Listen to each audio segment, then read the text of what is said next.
Okay, guys. So thank you so much for inviting me here. This paper is about the asymmetric cross-site network effects on the digital platforms, evidence from the peer-to-peer lending market. So here is this paper actually work with Will Cong from Cornell University and my colleague Dan Xia and a student here also in Tsinghua University. So as we know, we're actually living digital economy like an era, right? So there's a lot of platforms in this digital economy. However, if you look at previous studies on the digital platforms, most of them actually focus on a single platform. For example, some study are actually on this Taobao or this kind of Alibaba or Didi, right? So, but they also focus on the takeoff periods, and the most actually focus on non-financial platforms. However, in this paper, actually, we most focus on the cross-sectional behavior of different platforms, and we focus on the failure periods of the platforms. Especially, actually, we focus on the financial platform, peer-to-peer lending platforms. And I guess if we study the peer-to-peer lending platform or any digital platforms, the cross-site network effects actually is the most important feature we need to focus on, because in a digital platform, the platform actually links both borrowers to lenders. If we think about a peer-to-peer lending platform, so if there's new lender coming to, suppose there's new lender coming to a platform, then the borrowers on the other side are really better off because they will have more opportunity to sort of link with the lenders, i.e. they can sort of issue more debts because the lenders can potentially buy the debts. And if the more borrowers coming, right? So on the other side, the lenders will be better off for the same reason. So we call this cross-site network effects. I mean, that's the key for any platform, because the matching two sides is actually the focus of the platform. Together with the cross-site network effects, actually, there's another one called same-site network effects. But in this paper, actually, we focus on the cross-site network effects. Here's some background why we sort of focus on peer-to-peer lending, because in the year of from the year of 2013 to this 2015, there's a huge amount of peer-to-peer lending platform coming to being at the time, and then there's like a decline of the number of the peer-to-peer lending platforms. And we actually ask like two questions, right? So first one is, so why did such a large amount of platform the peer-to-peer lending platform actually fail after the year 2015? And what is really the reason, or the difference between the borrowers and lenders cross-site network effects? And this is actually the focus of this paper. And our contribution is basically, first of all, have really good data set. We collect nearly 1,000 platforms, and as I mentioned before, previous studies only focus on one platform, right? So we actually have much better cross-sectional data set on this. And also, we actually focus on this asymmetric cross-network effects, because empirically in this paper, actually, we discovered that there's a sort of asymmetric CNE existing between the lenders network effects and borrowers cross-site network effects. And we also not only focus on the takeoff periods of the platforms, but also we focus on the failing periods as well. And we also, discovered that the features of financial platform is so important for this symmetric cross-site network effects. Basically, because the borrowers, they don't really care about the failure of the platform, right? Because borrowers are receivers, so they don't care about the failure of the platforms. They actually don't like to leave the platform, even they know the platform will going to be fail. However, we see that the lenders are actually quite different, or lenders are opposite. They actually leave pretty quickly, if there's a little signal on the failure of the platform. So that's why actually in the end, as an application, we sort of use the lenders cross-network effects to predict the future failure of different platforms. That's our contribution. And actually, this paper relates to three strands of literatures. First of all, the two-sided market theory, and also how we should measure the cross-site network effects, and then peer-to-peer lending, fintech. So here's the data, right? So, I mean, as I mentioned, we have a really good data set. We have like 988 platforms with, a large amount of like weekly observations. And we use these weekly observations from 2007 2007 until the year of 2018, June 2018. And afterwards, we just give out the data, because afterwards, I think that the Chinese government actually focused on or imposed a really strong restriction on the operation of the peer-to-peer lending platforms. So that's why I only focus on this like 11 years period. And I think our data actually has a really good coverage. For example, in the year of 2017, our data actually cover around 70% of the market trading of the Chinese market, of Chinese peer-to-peer lending markets. So among these about 1,000 platforms, about half, or 418 platforms in the end failed at the end of the sample, and 550 actually platforms still alive to the end of the sample. So about half and half. And here's some data description. We have some trading volume data, investment, loan, lender, borrowers, numbers, interest rate, loan size. We have this data for each platform and at each week, so we can sort of calculate, different platforms CNE, cross network effects. Okay, then next we actually focus on how would we basically calculate the CNEs. So we follow the classical paper by Chu and Strammerch. So we use the elasticity to measure the CNE. So first of all, for example, if we measure the lender's CNE, right? So basically use the elasticity of newly issued number of loans from the borrowers and respect to the lagged number of lenders. That's the typical sort of way of measuring the CNE for different sides of the CNEs. So actually, we actually borrow this kind of framework from the two papers mentioned above. And one thing to mention is that basically when you do this regression, you need to use the active numbers here, active numbers of the lenders here.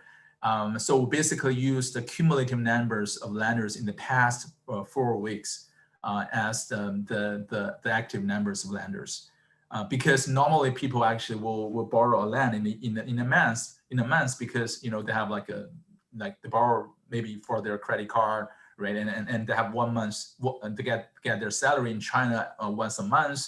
So that's why we use like a monthly kind of frequency or the cumulative numbers in a month to be the active numbers.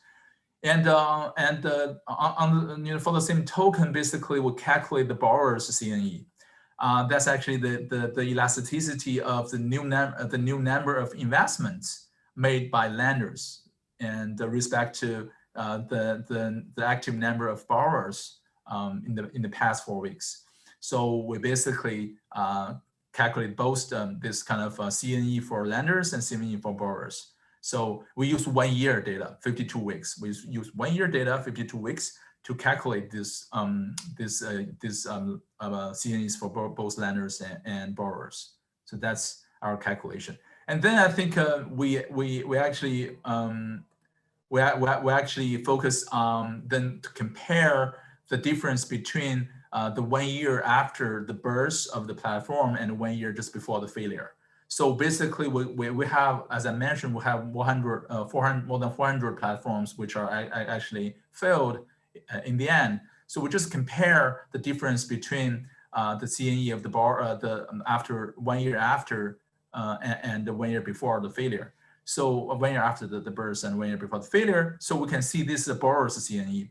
So you can see basically they're sort of similar to each other, right? So, I mean, this is actually easy to know, right? Or easy to understand, because when borrowers come, I think there's a lot of lenders come because, lenders have kind of a larger, a better kind of utility, right? Because it's more borrowers on the other side.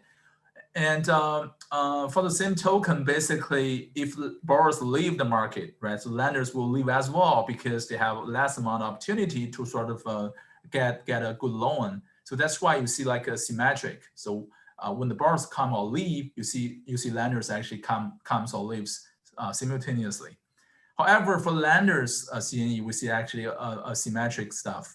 So when 1 year after the burst, so basically we see a pretty good, a large lenders CNE, right? But 1 year before the failure, right? So we see a lot of lenders leave the market. However, we still see borrowers stay there. Borrowers just don't leave, right? So and we see actually the differences are actually pretty strong. I think the numbers inside the square basket is square bracket is like the standard deviation. And we see actually it's sort of significant. The difference is significant. And also if we calculate the difference in difference, right? So difference in difference is also significant. So basically we'll see the lenders CNE is kind of small 1 year before the failure compared to the 1 year after the burst. And I mean, that's just because, as I mentioned, borrowers just don't care about the failure of the platform.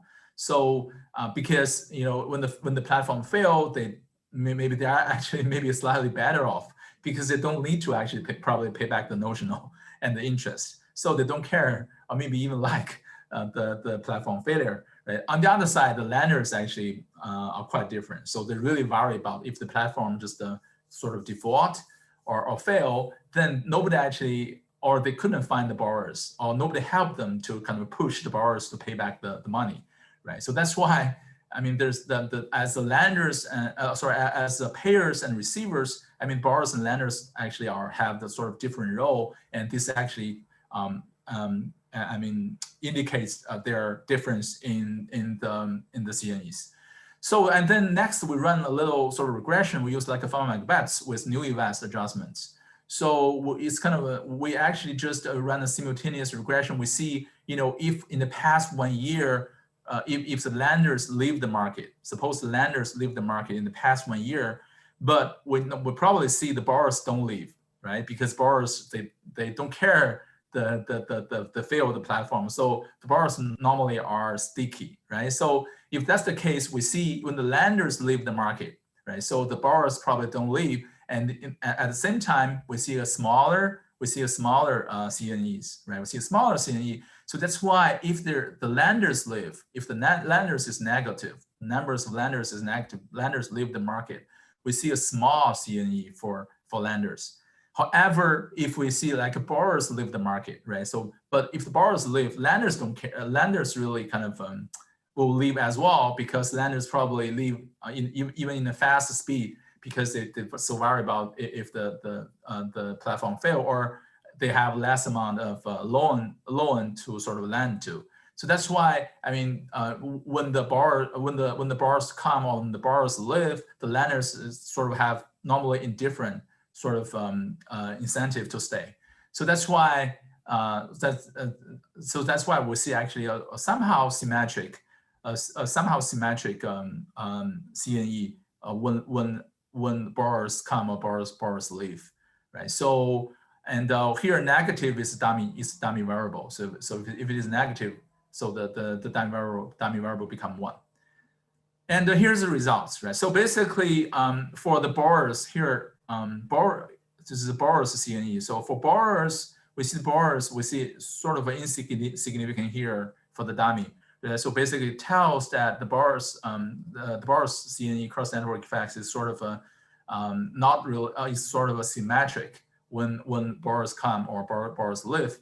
And when lenders, however, we see very strong difference for lenders. So when lenders come or when lenders leave, we see the network effect is so different. And see here the average lenders network effect is 0.22. But you see here the difference here is 0.11. It's almost half. So it's a very strong difference between when lenders come and when lenders leave, how the lenders network effects kind of behave.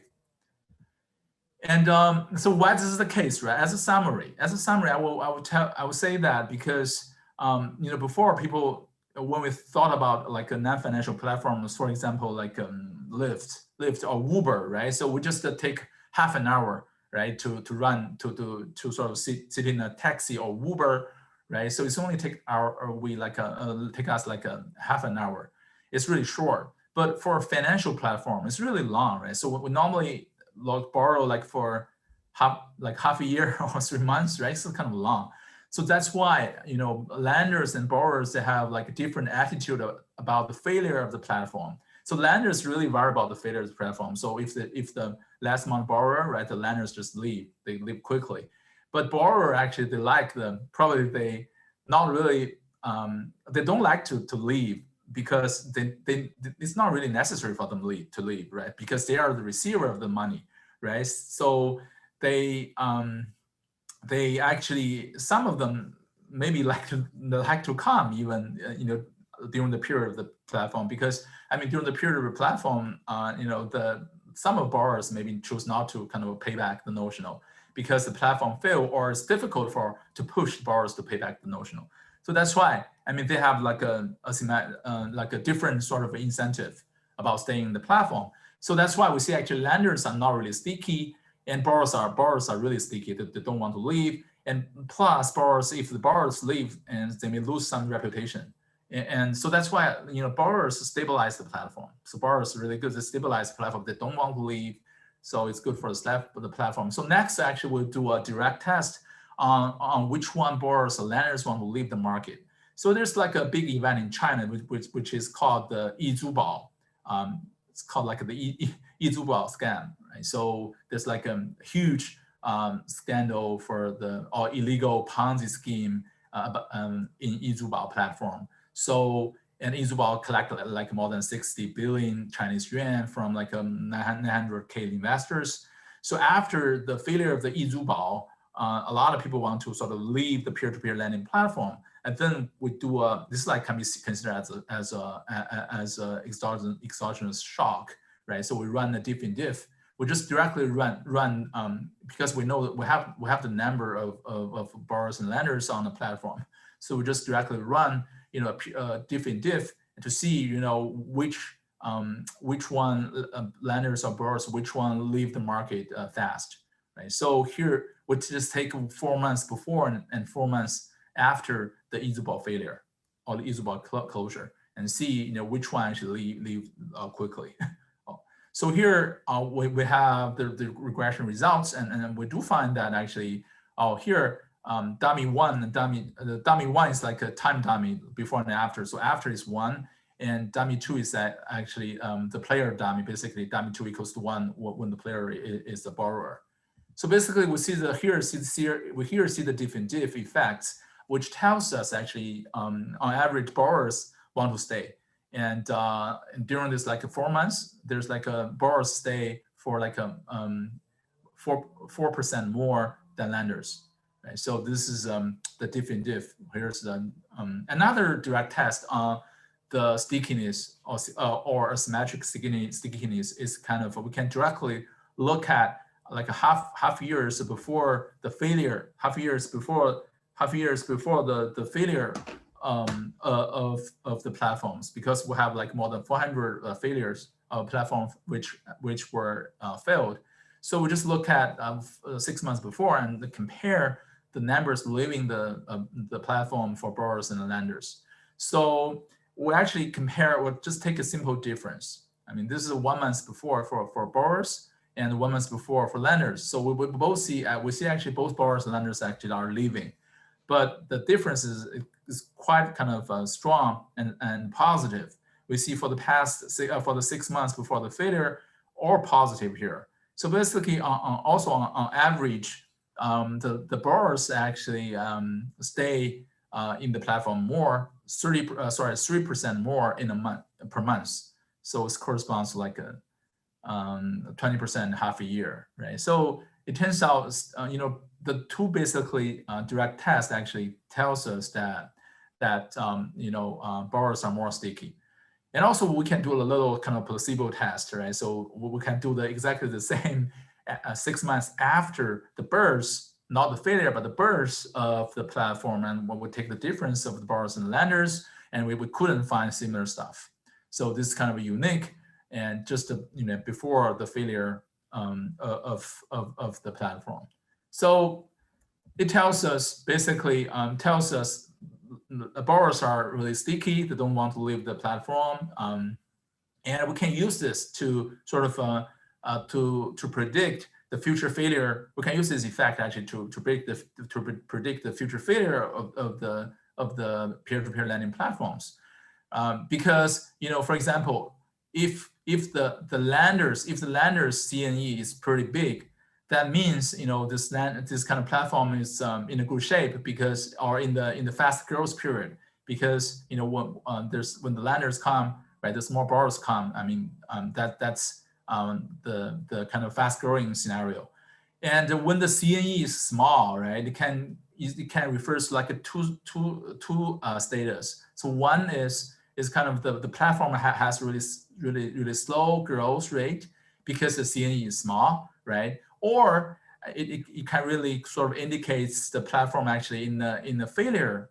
period, right? Because the CNE is small, as I mentioned. Because in the failure period, when lenders leave, a lot of lenders leave, but the borrowers still there, don't leave. So we also see a small sort of a CNE. So either case, like either slow growth or the close to failure, either case will sort of refer to like a bad shape of the platform. So that's why, I mean, the lender's CNE can predict the failure of the platform. However, we see actually the borrower, when the borrowers come or leave the platform, lenders actually are pretty symmetric. So that's why the borrower's CNE cannot really predict the future failure of the platform. So we run the Feynman-Macbeth regression, and first of all, we will just check whether the CNE can predict the platform growth, as I mentioned in this slides, right? So as I mentioned in the slides, right? So it turns out the lender CNE can really has very strong prediction on the growth of the platform, but the borrower CNE cannot, right? So the lenders for large lenders CNE, it actually corresponds to a fast growth of the platform. Okay, then we'll actually use the lender CNE to predict the future failure of the platform, and we'll actually find similar stuff.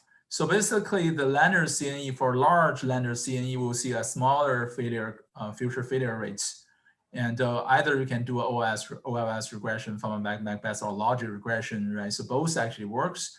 So for the same token, right? So basically, if there's a kind of large CNE corresponds to a fast growth, and lower CNE corresponds to either slow growth or a failure, right? So that's why we'll see basically it's kind of smaller. Right, so negative regression, negative coefficients here, and the last result is basically suppose we, as I mentioned, so the borrowers actually stabilize the platform. So the borrowers is really important, right? So and from this kind of point of view, we'll see for any platform, if they can actually attract more borrowers in the beginning or after the burst of the platform, it will actually stay longer. Right, because they have a lot of borrowers, and these borrowers don't like to leave. They stabilize the platform. So if you can actually attract more borrowers, it will stay longer. You have like a longer time lifespan.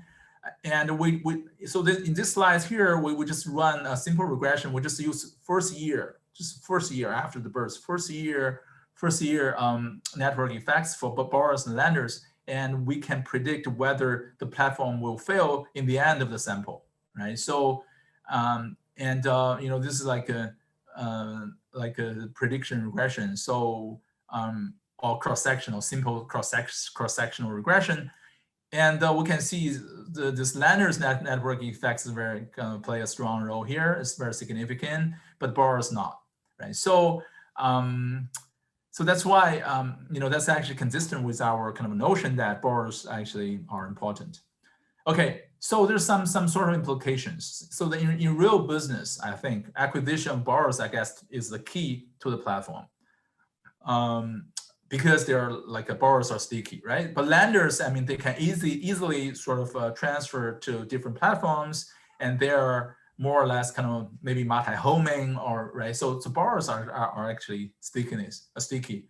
So and that's why, and also for the regulators, I think regulators need to kind of closely monitor the lender's CNE and also maybe platform scale as well. Okay, so conclusions. So lenders CNE are, as I mentioned, are asymmetric, right? So they actually pretty small during, they're much smaller during the decline period than the growth period because the borrowers are really sticky. And the borrowers CNE are more or less symmetric in both the fast growing period and the fading periods, because lenders are, they are more or less kind of symmetric in entering the platform and leaving the platform. So so that's why by use this kind of message, we can use the CNE cross network effects, lender CNE particularly, to predict the future failure of the peer-to-peer lending platforms. Okay, I think that my time is up, right? So yeah, I think my time is up. Thank you so much for this. Thank you. Thank you so much, Ke. We already have one question from our previous presenter, Fabio. So that's in the chat. I'll just read out loud. Fabio praised that this presentation is very interesting. He said, I know that some platforms guarantee with some reserve fund for the lenders. They guarantee the repayment of the principal and in some cases, even the interest payment. Do different platforms have different forms of guarantees? And do you see whether they affect the behavior of the lenders? Yeah, I think you're right. Yeah, I think this is a really good observation here. So I think they have, in some Chinese platform, some platforms do have different guarantees. Some do have, some do not. So I think they will probably influence a little bit on the behavior. So if there's a guarantee, then the lenders probably will not go that fast, right? Because their payment is guaranteed. So, but the issue is, even though the platform guarantee the pay in the end, the payment in the end, but still, if you worry about the failure of the platform, then the guarantee is just not that strong, right? Because the platform can be can be failing in the end. So I guess it will long story short, I think it will influence the behavior of the lenders, I think, more or less. Yeah, so they're actually leaving less motivated, I think. Right. Thank you for to help create volume at the beginning. Yes. Yeah, I totally agree on this. Yeah. Thank you very much for the discussion. If I may, I also have a very quick question on the definition of failure, because we were discussing the stickiness of borrowers and lenders after the platform fails. I'm just wondering, why would they still stick around? So what is the definition of failure? Maybe I missed something there in the paper. Oh, right, how do you define when the platform fails? Yeah, when the platform fails, I think the formal definition is because it's like a two-sides market, right? So once the number for one side is 0, we just define it like a failure, right? So nobody here. But okay. practically, I mean, the platform will close when there's like a small amount of number of particularly lender, because lender leave really quickly, right? So the borrower has like a stronger kind of motivation staying in the platform. So when there's less amount of smaller, still some lenders on the platform, but at the time the platform, the manager of the platform will probably close the platform, because it's sort of they don't actually afford this operation cost, I think. So, but in theory, okay. when the number come to 0, it will probably officially fail. Yeah. So that is the definition in the paper when you were defining this failure point. Okay, I see. Yeah. Thank you very much. Another side comment: I see that in your model that you were using Farmer-Macbeth regression and OLS regression, logistic regression. A quite common model that we see being used in the survivorship analysis is borrow from actuarial science is Cox hazard model. Yeah. I don't know if you guys have considered it or if you're interested in maybe also incorporate some results within this kind of model.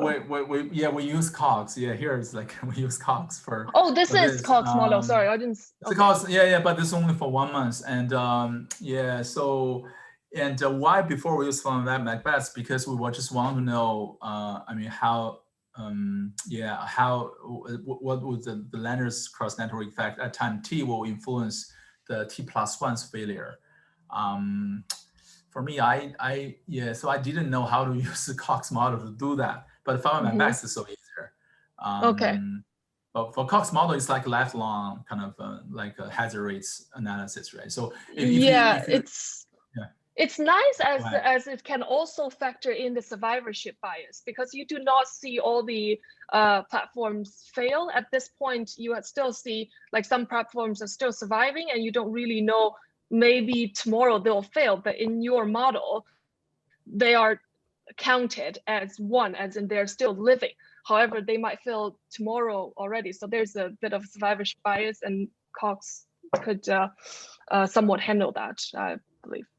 So that's I was thinking about but maybe I was thinking about this, but from Macbeth is like for every time, right? So I have all the platforms, and then we just don't know in the next period whether certain platforms will fail or not. So if it fail, so if it fail is 1, it's not fail is 0. So every time we just do the regression and get betas. I see. Okay, so you do it like period by period. Look at that's the next the definition of fund Okay. Yes. Okay. I see. Okay. Thank you very much. Thank you for the presentation and the discussion and answering my questions. Thank you so much. Yeah.